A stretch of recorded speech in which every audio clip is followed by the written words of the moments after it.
To absolutely nobody who's ever had to endure an Ofsted inspection surprise, the Ofsted inspection that happened at Caversham Primary School contributed to the suicide of Ruth Perry.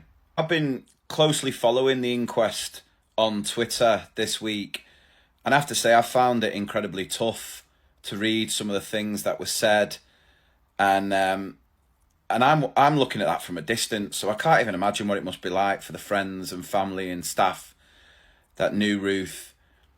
But I'm glad that the right outcome has come out. I have to give a shout out to this Twitter account who every single day summarised the inquest in so much detail, which again would not have been easy, being a parent at the school and knowing Ruth so well.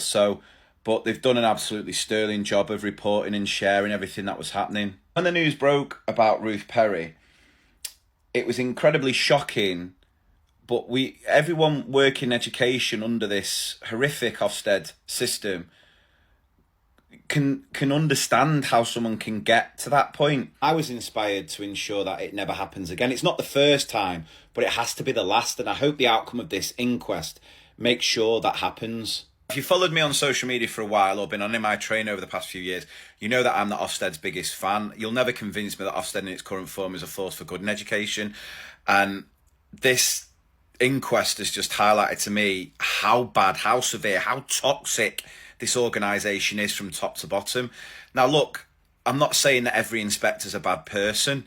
I do find it hard to understand how anyone could work for an organisation based on what I've heard this week, but you know, that's just me.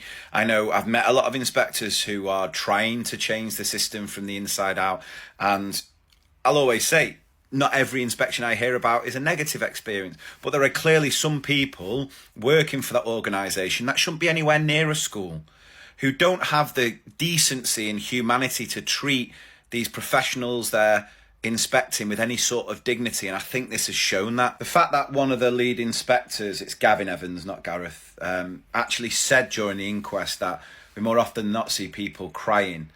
I mean, how can you hold your head up and say that you're proud to do a job that treats people? He then tried to backtrack and say, well, sometimes they're crying through happiness. But even that high state of emotion shows the ridiculous stress you're under going through this.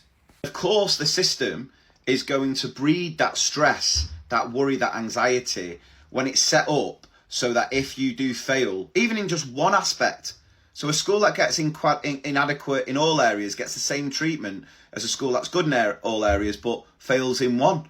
And then they both get taken over as an academy and there will be job losses. That's the fear. That's the fear. The Ofsted doesn't go well. You get requires improvement. Your school's up there to be bid by these academy chains and they'll parachute people in. Senior leadership are gone first, followed by the staff. And this is people's livelihoods. People who go above and beyond day in, day out against a system that's already set up to make us feel like failures, all to do the best for the children in their care. And this is how they're treated. Am I hopeful that the outcome to this inquest will bring the radical change needed for education in this country? Yeah, I'm always hopeful. You've got to be. Would I be surprised if little to nothing changed? Probably not. Again, I've just got to give a massive shout out to everyone who contributed to the fund to provide the legal aid for Ruth Perry's family after it was turned down.